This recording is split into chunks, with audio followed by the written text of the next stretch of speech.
Coumba Gawlo, bonjour. Merci de recevoir Seneweb pour parler de votre quart de siècle de carrière. Pourquoi avoir voulu vous arrêter sur cette période-là? Ça aurait pu être 30 ans, 35 ans. Pourquoi cette symbolique? Mais parce que pour moi, un quart de siècle, ça ne se saute pas. il faut, à mon avis, il est très important quand même de le marquer, même s'il faut après peut-être s'organiser autrement, du genre prendre une pause et célébrer après 30 ans ou quelque chose comme ça, je ne sais pas. Hein. Après, ce sera en concertation avec le staff et voilà, toute l'équipe qui m'encadre, qui m'entoure. Mais pour moi, il est très important. 25 ans de carrière, c'est assez quand même, c'est une symbolique assez forte. L'un des autres aspects de cette célébration, c'est le nouvel album que vous avez lancé. Quand après 25 ans de carrière, on lance un album, c'est pour se fixer quels objectifs?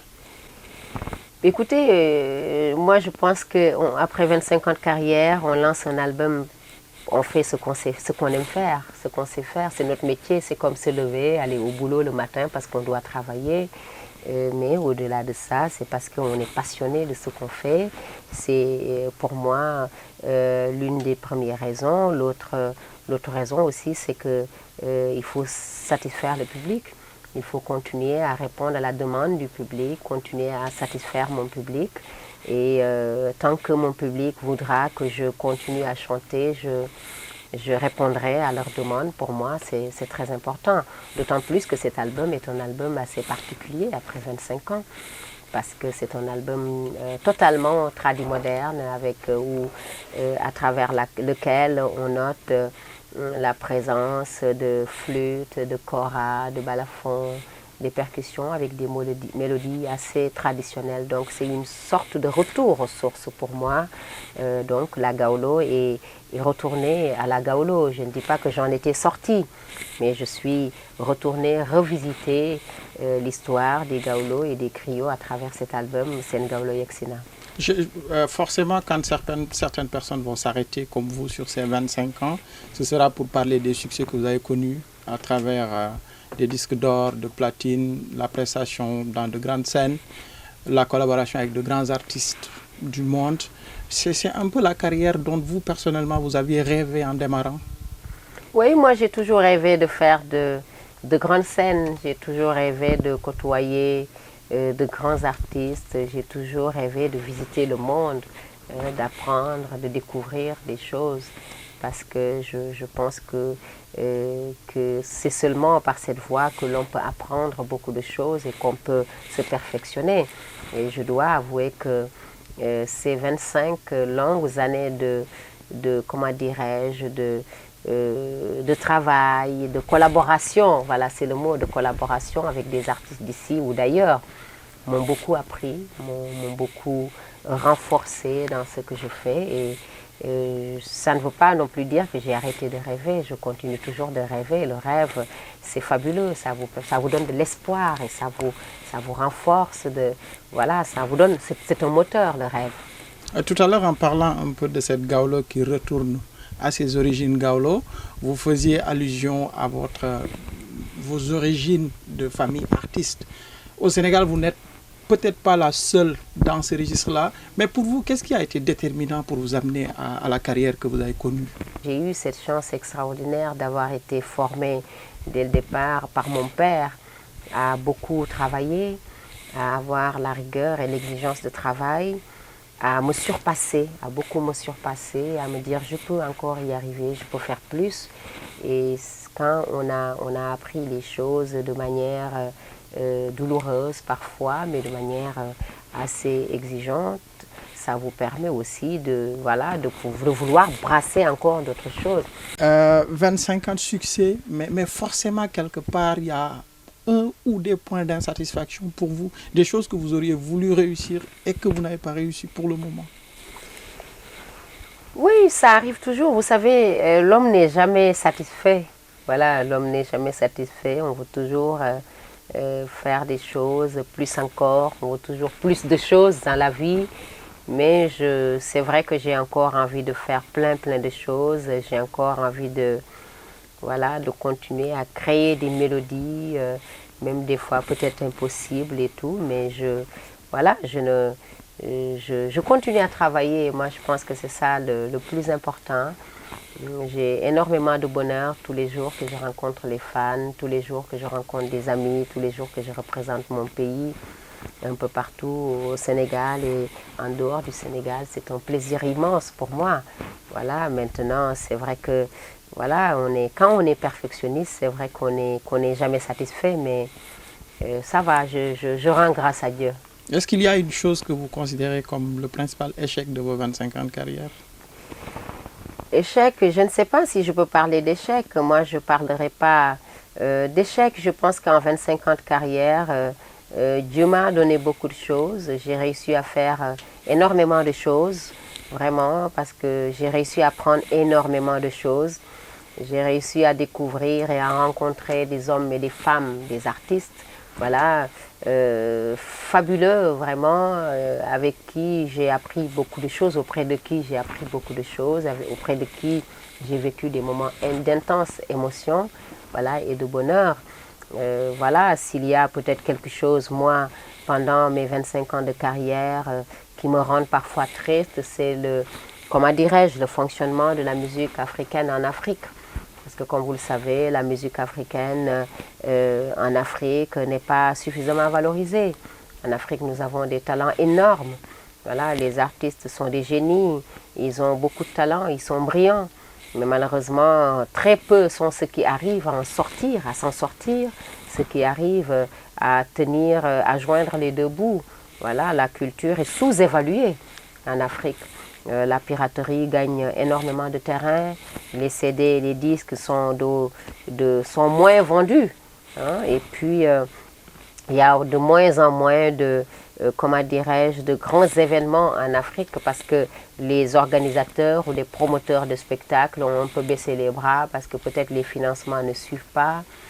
Ailleurs aussi, en Occident, c'est vrai que c'est difficile, mais ce n'est pas le même niveau. La balance est totalement...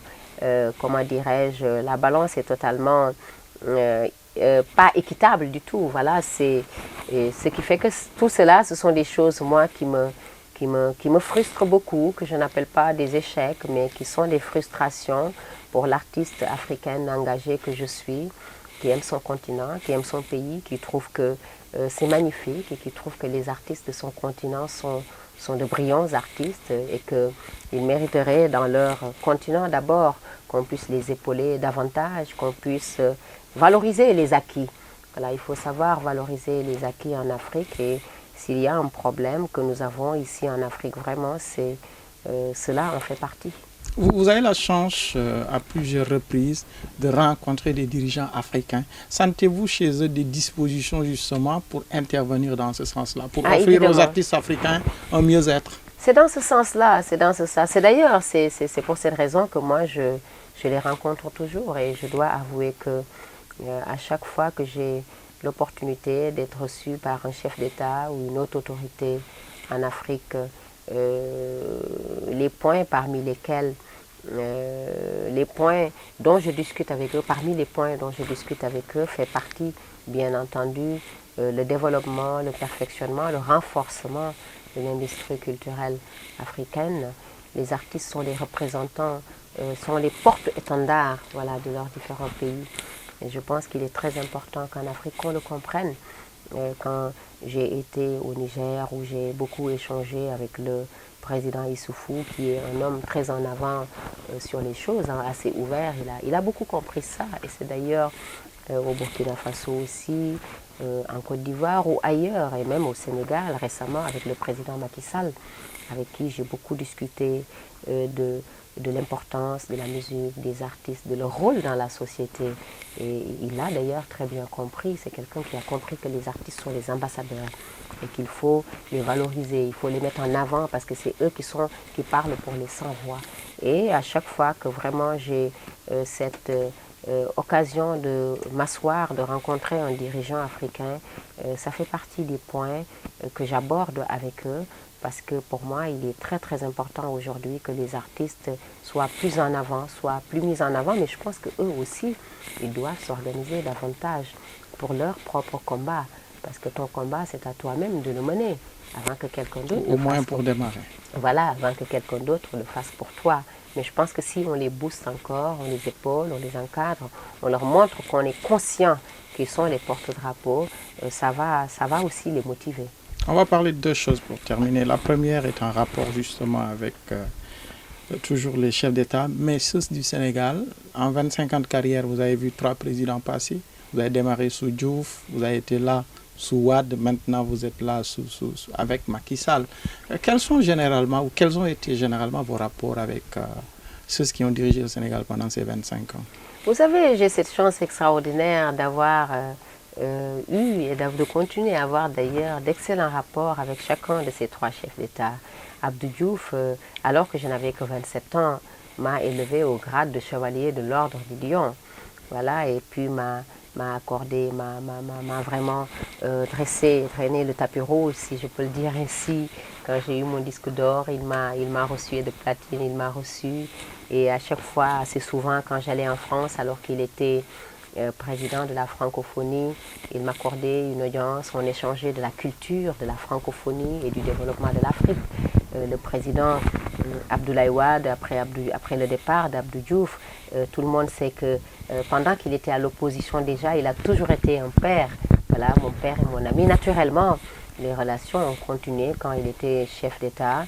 Voilà, et naturellement, il m'a toujours soutenu, il a toujours compris le combat que j'avais envie de mener et que je menais pour mon pays d'abord, mais aussi pour l'Afrique, et a toujours été à mes côtés. Et enfin, le président Macky Sall aussi, c'est la même chose, je peux le dire, parce que vraiment, il a été beaucoup attentif et très à l'écoute de ce que j'ai envie de faire pour mon pays, du fait que j'aspire, voilà, je ne dis pas que je le suis, mais que j'aspire à faire partie des femmes leaders, des femmes qui se battent pour le pays, des femmes qui créent des emplois, comme vous le constatez, des femmes qui portent le drapeau du pays, des artistes voilà, qui prônent la paix et puis la lutte contre la pauvreté. Et il est toujours très à l'écoute de mes combats et vraiment je tenais d'ailleurs à en profiter pour le remercier beaucoup pour cela. Donc j'entretiens d'excellentes relations avec chacun de ces chefs d'État et jusqu'à présent d'ailleurs. La preuve, la célébration de mon quart de siècle est placée sous le signe de la paix et de la concorde nationale. Et parmi mes parrains d'honneur, il y a les présidents Diouf, les présidents Wade, après, bien sûr, l'avoir placé sous le haut patronage de son Excellence, le président de la République, M. Macky Sall, et de son épouse. Dernière chose, Coumba Gawlo, qu'est-ce qui va changer maintenant que vous avez fait 25 ans de carrière? C'est une bonne question. Je ne sais pas, moi je ne suis pas en train de lire l'avenir, je n'ai pas ce génie, je n'ai pas encore ce pouvoir, mais je ne sais pas, je ne me prends pas la tête, je laisse les choses se faire, je continue, je rends grâce beaucoup à Dieu, mes parents, pour l'éducation qu'ils m'ont donnée, et je rends grâce à Dieu pour la chance extraordinaire qu'il m'a donnée parmi tant de personnes sur cette terre, d'être au devant de la scène et d'être écoutée et appréciée. Et je remercie beaucoup mes fans qui ont grandi avec moi, les fans que j'ai trouvés aussi ici, qui me considèrent comme leur fille, ou leur membre de leur famille, ou leur artiste. Je suis très reconnaissante pour tous les Sénégalais, toutes les Sénégalaises, l'Afrique, le monde, la diaspora, toutes les personnes. Donc je suis contente d'en être arrivée là, je ne me prends pas la tête. Coumba Gawlo, merci d'avoir reçu Sénégal. C'est moi qui vous remercie.